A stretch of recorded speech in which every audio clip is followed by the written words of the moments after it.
कालू कौवा हर काम में 2 नंबरी करता। वो तो अपने बेटे के स्कूल में पहली पोजीशन के लिए भी 2 नंबरी करता।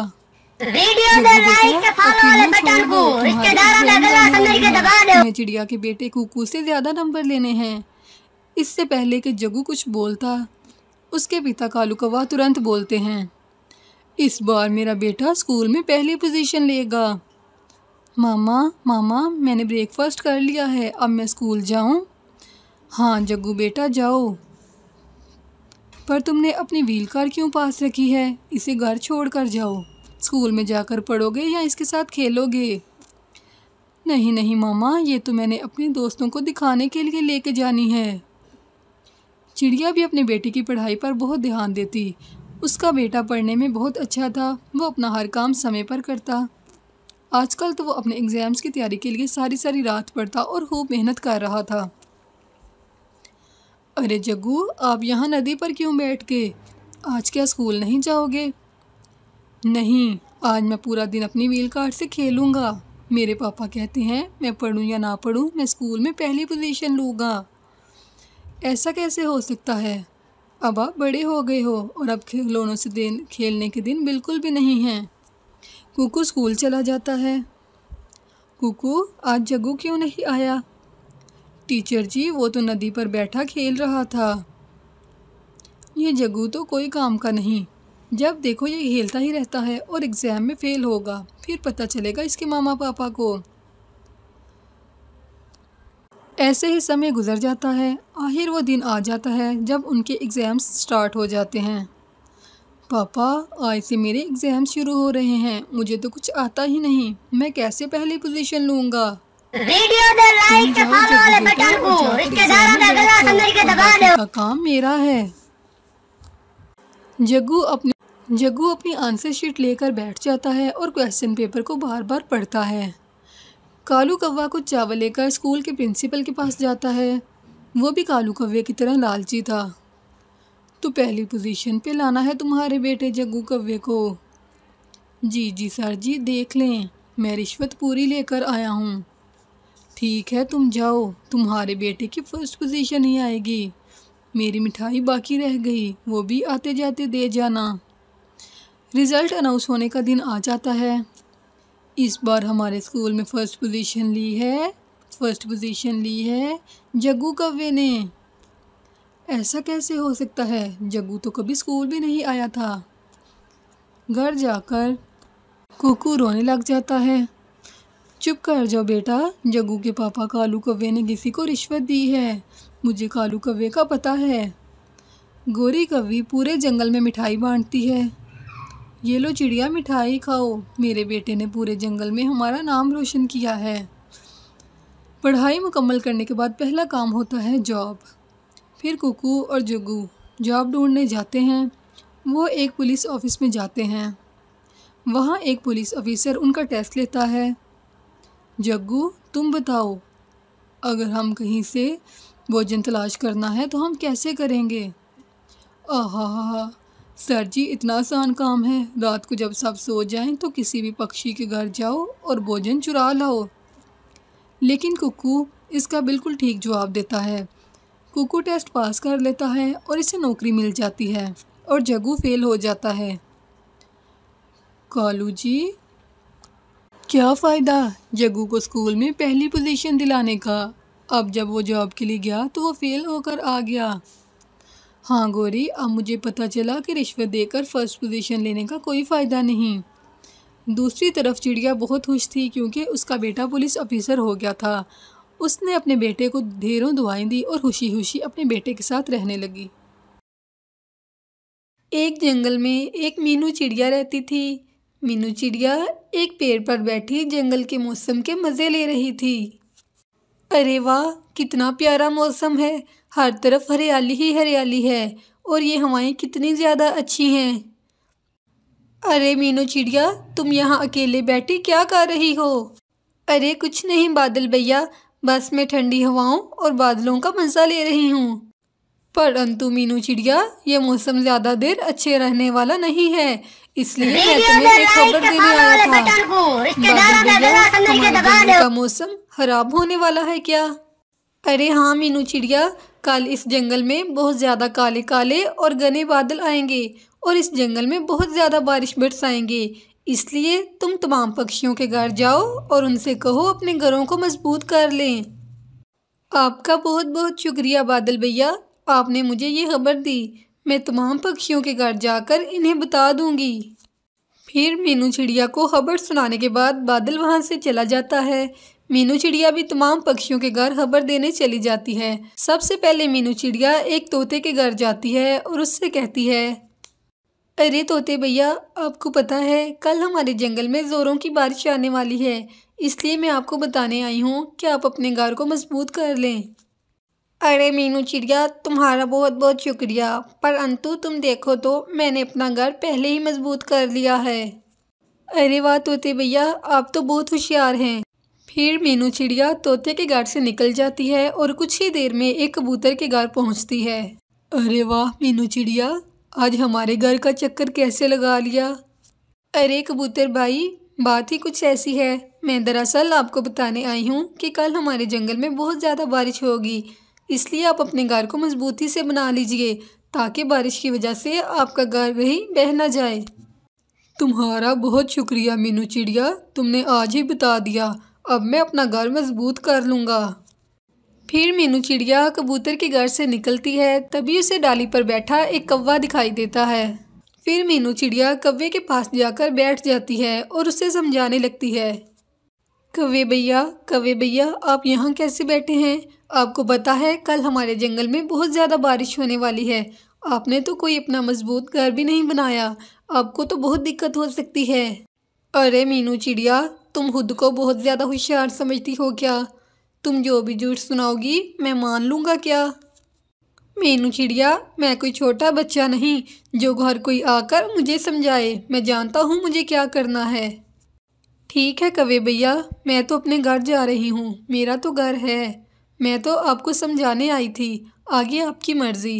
फिर मीनू चिड़िया वहाँ से चली जाती है, परंतु कौवे को मीनू चिड़िया की बात बहुत बुरी लगी थी। अरे मीनू चिड़िया, तुम्हारा पक्का घर है तो क्या हुआ, अब देखो मैं तुम्हारे साथ क्या करता हूँ। फिर कौवा मीनू चिड़िया के घर को जाकर गिरा देता है। मीनू चिड़िया दूसरे पक्षियों के घर गई हुई थी, इसे तो पता ही नहीं था कि उसका अपना घर टूट चुका है। मीनू चिड़िया को वापस आते आते रात हो चुकी थी और जैसे ही मीनू चिड़िया ने अपना घर देखा तो वो अपना घर देखकर परेशान हो गई। मीनू चिड़िया का घर सारा टूट चुका था। अरे बाप रे, ये क्या हो गया, मेरा घर कैसे टूट गया? बारिशें भी होने वाली हैं। अभी मीनू चिड़िया ये कह ही रही थी कि जंगल में घने बादल आ जाते हैं और तेज़ बारिश शुरू हो जाती है।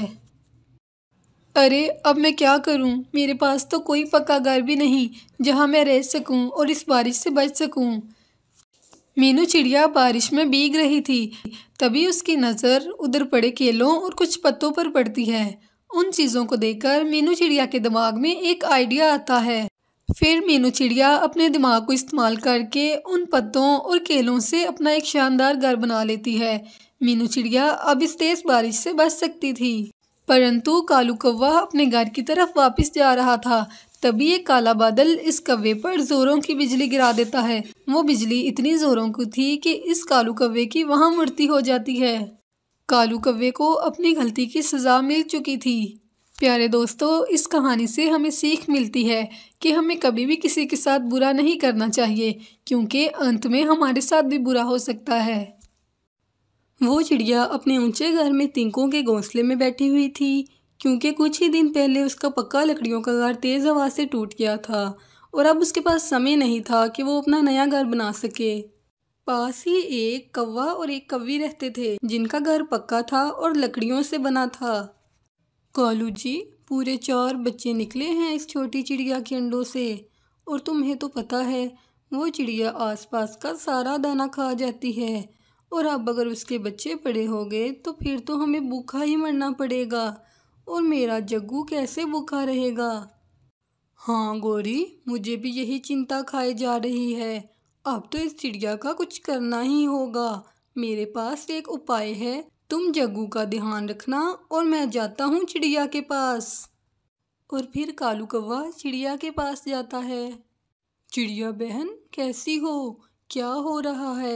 कालू भैया, मैं तो दाने की खोज में जाने ही वाली थी, मेरे बच्चे भूखे हैं। चिड़िया बहन, आजकल जंगल में चील आई है, अगर उसने तुम्हारे बच्चे देख लिए तो वो तुम्हारे बच्चों को खा जाएगी। तुम जब भी दाने की तलाश में जाओ, अपने बच्चों को मेरे घर छोड़ जाया करो। मैं तुम्हारे बच्चों का बहुत ध्यान रखूंगा और इसके बदले तुम मेरे लिए दाना ले आना। चिड़िया ये सोचकर बहुत खुश हो जाती है और दाने की खोज में निकल जाती है। अब तो इन बच्चों को चील खा जाएगी, मगर चील को कैसे पता चलेगा? मैं ऐसा करता हूँ, गोरी को जाकर कहता हूँ कि वो चील को बता आए कि बच्चे अकेले हैं, वो आकर इन बच्चों को खा ले। फिर कौवा उसी समय गोरी के पास जाता है। गोरी, जल्दी जाओ, अपनी सहेली चील को बुला लाओ कि वो आकर चिड़िया के बच्चों को खा ले। कालू जी, मैं चील को बुला लाती हूँ, तुम जग्गू का ध्यान रखना। फिर गोरी चील को लेने चली जाती है और उसे चील का घर पता था। वो नदी को पार करके चील के पास गई। वो अभी थोड़ी ही दूर थी, उसने देखा कि चील उधर बैठी एक कौवे को मारकर खा रही थी और मज़े कर रही थी। अरे ये क्या, मेरी सहेली तो कौवे भी खाती है, लगता है मेरी सहेली इसीलिए बनी होगी मुझे खाने के लिए।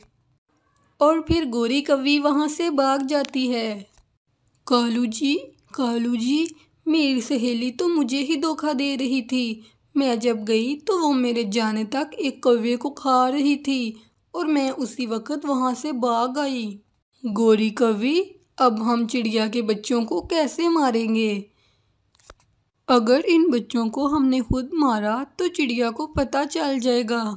और फिर रात हो जाती है। कौवा और कौवी अपने बच्चे के साथ सो जाते हैं, चिड़िया भी अपने बच्चों के साथ सो जाती है। और फिर दूसरे दिन चिड़िया अपने बच्चों को लेकर कौवे के घर जाती है। कौवे भैया, दरवाज़ा खोलें, मैं अपने बच्चों को आपके घर छोड़ने आई हूँ, मुझे भोजन लेने जाना है। कालू जी, अब क्या करें, ये चिड़िया तो अपने बच्चों को घर तक ले आई।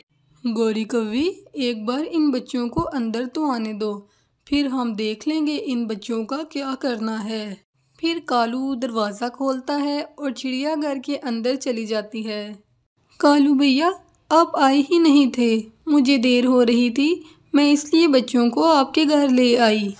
हाँ चिड़िया बहन, जाओ, शाम को भोजन लेती आना हमारे लिए। फिर चिड़िया वहाँ से चली जाती है। कालू जी, अब क्या करें इस चिड़िया के बच्चों का? अरे चुप करके बैठो, अब अगर शोर किया तो मैं तुम सबको चील के हवाले कर दूंगा। कुछ समय के बाद चिड़िया भोजन ले आती है। कालू भैया, ये ले भोजन, बस इतना ही मिला था, इसमें से मैंने आधा आपको दे दिया और आधा मैंने अपने लिए रख दिया। और फिर चिड़िया अपने बच्चों को वहाँ से लेकर चली जाती है। चलो ये तो अच्छा हो गया, कौवा थोड़े से भोजन के बदले में मेरे बच्चों का ख्याल तो रखता है। लेकिन चिड़िया ये सब ऊपर ऊपर से कह रही थी, हकीकत वो जानती थी कि कालू कौवा उसको और उसके बच्चों को मारने के उपाय ढूंढ रहा है और वो सब नाटक कर रहा है। कालू जी, दिन रात गुजरता जा रहा है और चिड़िया के बच्चे बड़े होते जा रहे हैं। अगर चिड़िया के बच्चे बड़े हो गए तो वो सारा दाना खा जाएंगे। फिर जोरदार बिजली चमकती है और बारिश शुरू हो जाती है। कालू जी, बाहर तो बारिश शुरू हो गई है। गोरी कौवी, जो हम ना कर सके वो इस बारिश ने कर दिया, अब तो भीगेंगे चिड़िया के बच्चे और मरेंगे। बारिश बहुत तेज़ है, मैं अपने बच्चों को लेकर कालू के घर चली जाती हूँ, वो ज़रूर मेरी मदद करेगा। कालू भैया, बारिश बहुत तेज़ है, दरवाज़ा खोलें। चल भाग इधर से, मैं तुम्हारी मदद क्यों करूं? मैं तो पहले ही तुम्हें मारना चाहता था, आई बड़ी मेरी दोस्त बनने वाली, चल भाग इधर से। चिड़िया ये सब सुनकर बहुत दुखी होती है, उसे समझ नहीं आ रही थी कि वो इस बारिश में कहाँ जाए। फिर सुबह हो जाती है, वो वहाँ से उठने ही वाली थी कि पास वाला पेड़ उसे आवाज़ देता है। छोटी चिड़िया, मेरे तने में जो सुराख है तुम उससे अपना घर बना लो और इसमें अपने बच्चों को लेकर बैठ जाओ। ये सुराख बाहर से छोटा है अंदर से एक बड़े घर जितना है। चिड़िया ये सुनकर बहुत खुश होती है और वो उस छेद में चली जाती है। वो छेद अंदर से एक बड़े घर की तरह था। बारिश तो रुकने का नाम ही नहीं ले रही थी, मगर चिड़िया को अब कोई परेशानी नहीं थी। तेज बारिश से जंगल में सैलाब आ जाता है और कौवे का घर पानी में डूब जाता है। कौवे का सारा अनाज पानी में बह गया। कालू जी, हम तो चिड़िया को मारना चाहते थे, अब तो हम खुद भी मरेंगे। वो उधर बैठे थे तो चिड़िया की नज़र उन पर पड़ती है। वो ज़ोर से आवाज़ लगाती है, कालू भैया इधर आ जाएं। कालू जी, ये चिड़िया हमें क्यों आवाज़ दे रही है? चलो जाकर देखते हैं। कालू भैया, आप मेरे घर में आ जाएं, मुझे ये घर भगवान ने दिया है। कालू और गोरी को बहुत अफसोस होता है। उन्होंने चिड़िया को हर तरह से नुकसान पहुंचाने की कोशिश की, मगर वो खुद मुसीबत में आ गए। लेकिन चिड़िया ने फिर भी उनकी मदद की। कालू और गोरी फिर चिड़िया से माफ़ी मांगते हैं।